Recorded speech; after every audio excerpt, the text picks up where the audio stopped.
Hey guys, so today I'm going to read a bedtime story for you. So this one's my favorite. It's the classic bedtime story about the three little pigs and the big bad wolf. Once upon a time, there was an old soul with three little pigs, and as she had not enough to keep them, she sent them out to seek their fortune.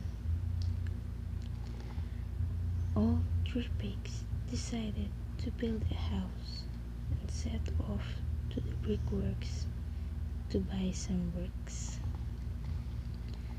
But soon the three little pigs came across a man carrying a bundle of straw. The first little pig said to himself, "Now I won't need to walk so far to the brickworks. I'd much rather do less work and then spend the rest of my afternoon relaxing."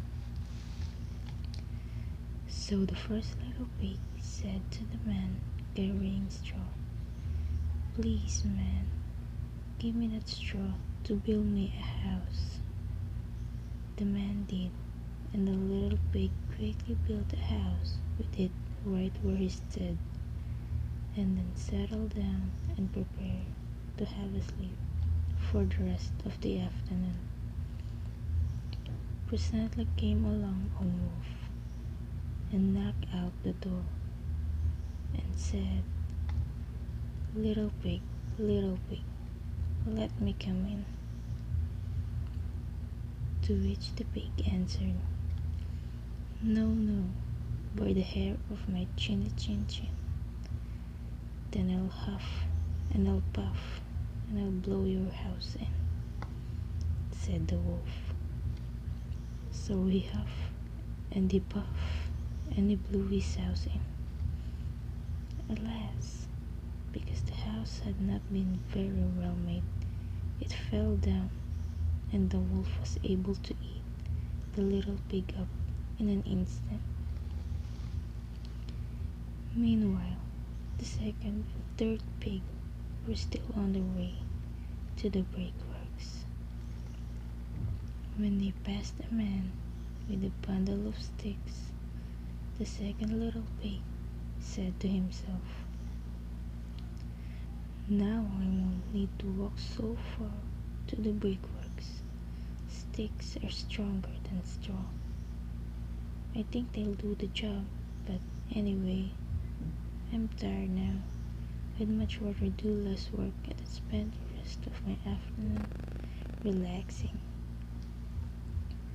So the first little pig said to the man carrying the sticks, "Please, man, give me those sticks to build me a house." The man did, and the little pig quickly built a house with it right where he stood, and then settled down and prepared to have a sleep for the rest of the afternoon. Then along came the wolf and said, little pig, let me come in." "No, no, by the hair of my chinny chin chin. Then I'll puff and I'll huff and I'll blow your house in."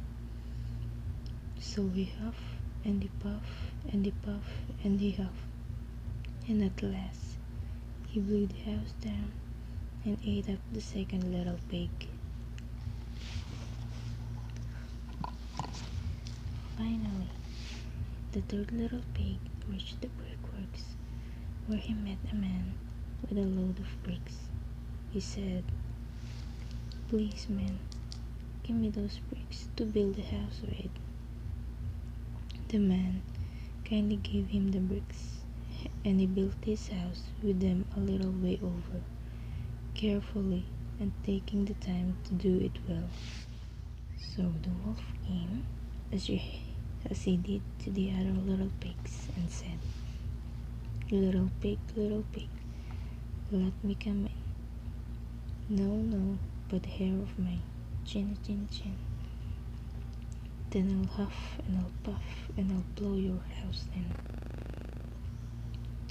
Well, he huff and he puff and he huff and he puff and he puff and he huff, but he could not get the house down.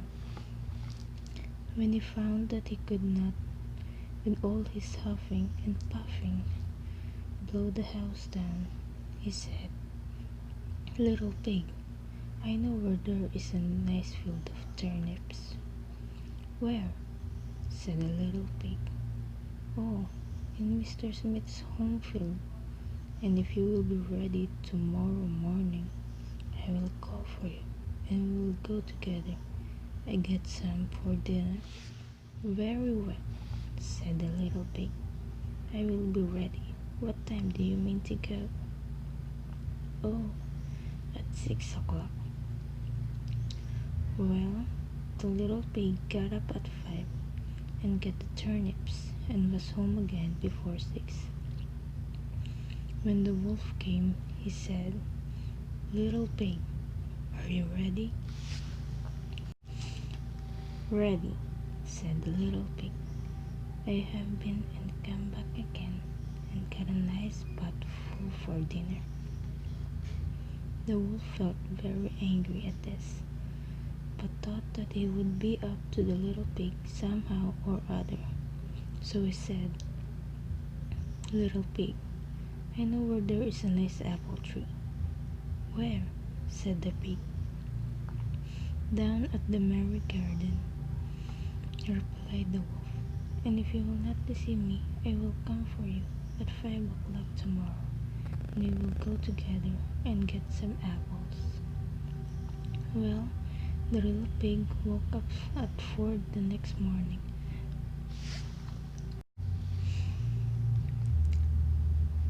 and bustled up and went off for the apples, hoping to get back before the wolf came. But he had farther to go and had to climb the tree, so that just as he was coming down from it, he saw the wolf coming, which, as you may suppose, frightened him very much. When the wolf came up, he said, Little pig, what, are you here before me? Are they nice apples? Yes, very, said the little pig. I will throw you down one. And he threw it so far that, while the wolf was going to pick it up, the little pig jumped down and ran home. The next day, the wolf came again and said to the little pig, Little pig, there is a fair in the town this afternoon. Will you go? Oh yes, said the pig. I will go. What time shall you be ready? At 3, said the wolf. So the little pig went off before the time, as usual, and got to the fair and bought a butter churn, and was on his way home with it when he saw the wolf coming. Then he could not tell what to do, so he got into the churn to hide, and in doing so turned it round, and it began to roll and roll down the hill with the pig inside it, which frightened the wolf so much that he ran home without going to the fair. He went to the little pig's house and told him how frightened he had been by a great round thing which came down the hill past him. Then the little pig said, Ha! I frightened you, did I? I had been to the fair and bought a butter churn, and when I saw you, I got into it and rolled down the hill. Then the wolf was very angry indeed, and declared he would eat up the little pig, and that he would get down the chimney after him. When the little pig saw what he was about, he hung on the pot full of water, and made up a blazing fire, and just as the wolf was coming down, took off the cover of the pot, and in fell the wolf, and the little pig put on the over again in an instant, boiled him up, and ate him for supper, and lived happy ever after.